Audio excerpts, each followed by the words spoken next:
శ్రీమాత్రే నమ. జయ గురు దత్తాత్రేయ నమ. ఈ వీడియోలో మనం ఫిబ్రవరి 1వ తారీఖు నుంచి 14వ తారీఖు మధ్యలో జరగబోయే పక్ష ఫలితాలు పరిశీలించే ప్రయత్నం చేద్దాం. మరి ఈ పక్ష ప్రారంభం మన మేషరాశి వారికి 4 గ్రహాలు దశమ స్థానంలో ఉండగా ప్రారంభం అవడం జరిగింది. ప్రధానంగా రాష్ట్రాధిపతి కుజుడు దశమ స్థానంలో దిగ్బలుడై రుచిక మహాపురుష యోగం అనే పంచమహాపురుష యోగంలో ఉండడం వల్ల జాతకుడు చాలా ధైర్యంగా చాలా కాన్ఫిడెన్స్గా నిర్ణయాలు తీసుకోవడం జరుగుతూ ఉంటుంది. ఎవరైతే రియల్ ఎస్టేటు, కన్స్ట్రక్షను, భూములు, వ్యవసాయానికి సంబంధించినటువంటి వృత్తుల్లో ఉన్నవాళ్ళు కానీ, అంటే భూగర్భంలో దొరికే ఖనిజాలు వగైరా వగైరా వాటి వృత్తిలో ఉన్న వాళ్ళకి చాలా గొప్ప ఫలితాలు రావడం జరుగుతూ ఉంటుంది. ఇంతకాలంగా మీరు పడుతున్నటువంటి శ్రమకు తగిన ఫలితం రావడం జరుగుతుంటుంది. అదే మీరు ఉద్యోగస్తులై ఉంటే, ఒక పోలీస్ డిపార్ట్మెంట్లో కానీ, సెంట్రల్ గవర్నమెంట్లో కానీ ఉద్యోగస్తులై ఉంటే కంపల్సరీగా మీకు ఈ సమయంలో వృత్తిలో అభివృద్ధి, ప్రమోషన్ లాంటిది రావడం జరుగుతూ ఉంటుంది. ఇప్పుడు దానికి పంచమాధిపతిగా ఉన్నటువంటి రవి కూడా ఇంచుమించుగా మనకి ఈ పక్షమంతా కూడా దశమ స్థానం అందే సంచరించడం జరుగుతూ ఉంటుంది. రవి దశమ స్థానంలో దిగ్బలుడవడం మీలో ఉన్నటువంటి కాన్ఫిడెన్సు, తెలివితేటలు, అలాగే మీలో ఉన్నటువంటి నైపుణ్యానికి తగిన గుర్తింపు రావడం జరుగుతూ ఉంటుంది. ఒకవేళ మీరు పెద్దవారై ఉంటే మీ యొక్క సంతానానికి ఏదైనా గుర్తింపు, అభివృద్ధి రావడం కానీ, మీరు చిన్నవారై ఉంటే మీ తండ్రి గారికి ఇటువంటి అవకాశం అన్నది ఈ సమయంలో రావడం జరుగుతూ ఉంటుంది. అంటే మొత్తం మీద మేషరాశి వారికి వృత్తిలో అభివృద్ధి ఏర్పడడం జరుగుతూ ఉంటుంది. మరి రవి కారకత్వాలైనటువంటి రాజకీయాలు, ప్రభుత్వ ఉద్యోగం, ఇటువంటి వాటిలో మీకు అంటే మీరు ఏదైనా ప్రభుత్వ ఉద్యోగం కోసం ప్రయత్నం చేస్తున్నా, గతంలో మీరు ఏదైనా ఇంటర్వ్యూ ఇచ్చి లేదంటే టెస్ట్ రాసి మీరు పోస్టింగ్ కోసం ఎదురు చూస్తున్న వాళ్ళకి ఈ పక్షంలో పోస్టింగ్ అన్నది రావడం జరుగుతూ ఉంటుంది.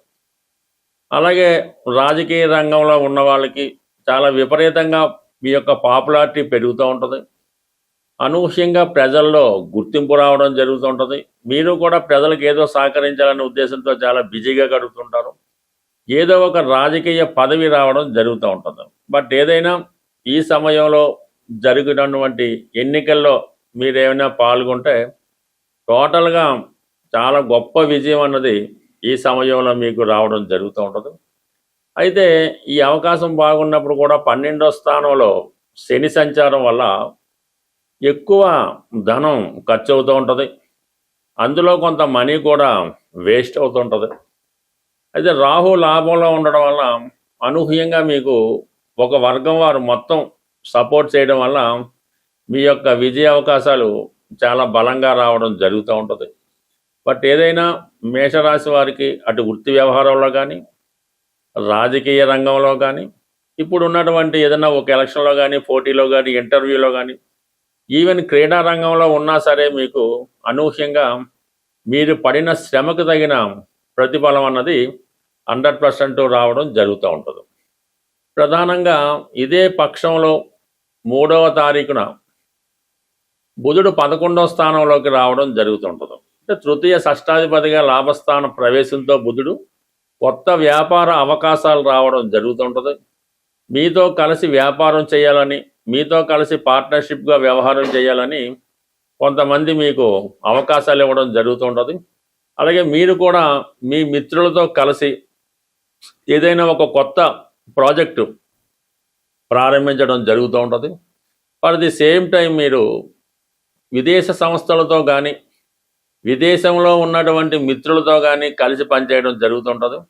ప్రధానంగా విదేశ బ్యాంకుల ద్వారా కానీ, పెద్ద పెద్ద ఆర్థిక సంస్థల ద్వారా కానీ మీకు చేసే రుణ ప్రయత్నాలు చాలా వరకు ఫలించే అవకాశం ఉంది.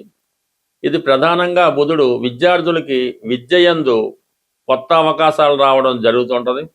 మీరు చేస్తున్నటువంటి పరిశోధనలకి తగిన గుర్తింపు కూడా రావడం జరుగుతూ ఉంటుంది. బట్ ఏదైనా మరి శుక్రుడు కూడా ఇదే నెల 5వ తారీఖున సప్తమాధిపతిగా లాభస్థానంలోకి రావడం వల్ల మీ యొక్క వ్యాపార భాగస్తులతో కానీ జీవిత భాగస్వామితో కానీ వారి యొక్క సలహాతో మీరు ఏదైనా ఒక కొత్త పనిని ప్రారంభించడం, లేదంటే కొత్త వ్యాపారాన్ని స్టార్ట్ చేయడం, అలాగే ఆదాయ వనరులు కూడా ఏర్పడతాయి. ఒకవేళ మీకు కాకపోయినా మీ భర్త గారు లేదంటే మీ భార్య గారికి ఒక విదేశ సంస్థతో లేదంటే ఒక పెద్ద సాఫ్ట్వేర్ కంపెనీ కానీ రైల్వేస్లో కానీ జాబు రావడం కూడా జరిగే అవకాశం ఉంది. టోటల్గా మేషరాశి వారికి ఏ విధంగానైతేనే వారి యొక్క హోదా ఆదాయం పెరుగుతుంది, వృత్తిపరంగా చాలా బిజీగా ఉండడం జరుగుతుంది.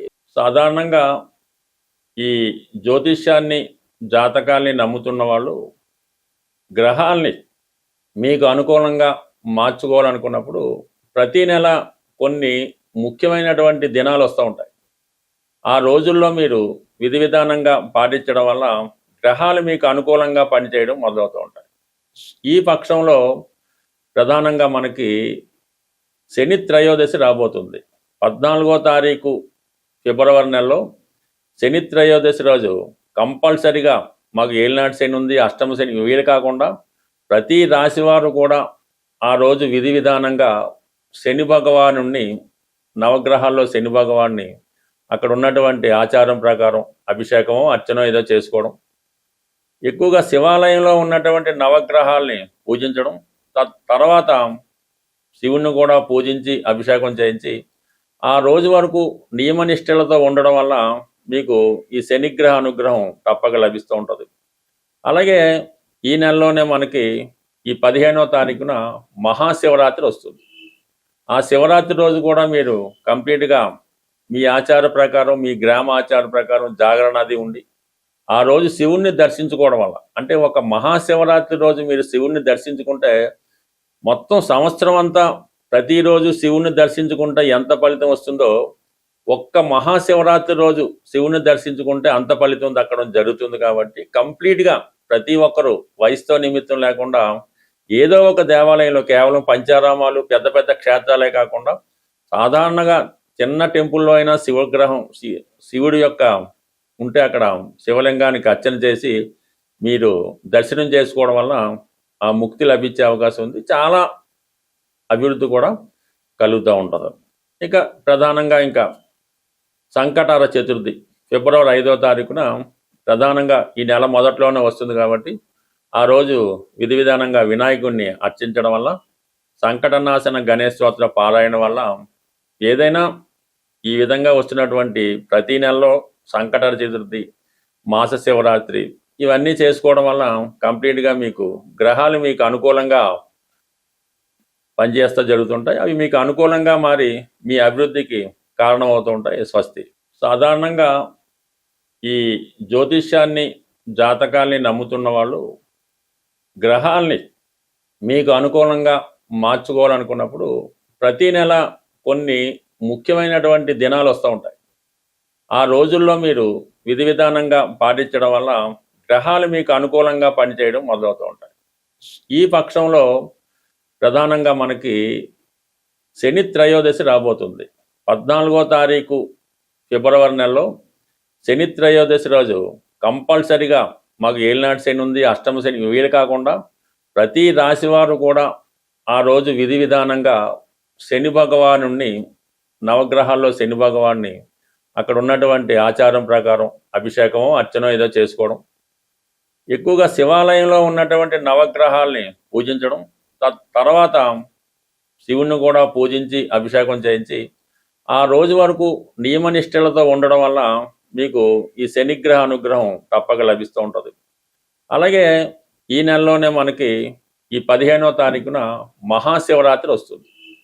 ఆ శివరాత్రి రోజు కూడా మీరు కంప్లీట్గా మీ ఆచార ప్రకారం, మీ గ్రామ ఆచార ప్రకారం జాగరణ అది ఉండి ఆ రోజు శివుణ్ణి దర్శించుకోవడం వల్ల, అంటే ఒక మహాశివరాత్రి రోజు మీరు శివుణ్ణి దర్శించుకుంటే మొత్తం సంవత్సరం అంతా ప్రతిరోజు శివుణ్ణి దర్శించుకుంటే ఎంత ఫలితం వస్తుందో ఒక్క మహాశివరాత్రి రోజు శివుని దర్శించుకుంటే అంత ఫలితం దక్కడం జరుగుతుంది. కాబట్టి కంప్లీట్గా ప్రతి ఒక్కరూ వయసుతో నిమిత్తం లేకుండా ఏదో ఒక దేవాలయంలో, కేవలం పంచారామాలు పెద్ద పెద్ద క్షేత్రాలే కాకుండా సాధారణంగా చిన్న టెంపుల్లో అయినా శివగ్రహం శివుడి యొక్క ఉంటే అక్కడ శివలింగానికి అర్చన చేసి మీరు దర్శనం చేసుకోవడం వల్ల ఆ ముక్తి లభించే అవకాశం ఉంది. చాలా అభివృద్ధి కూడా కలుగుతూ ఉంటుంది.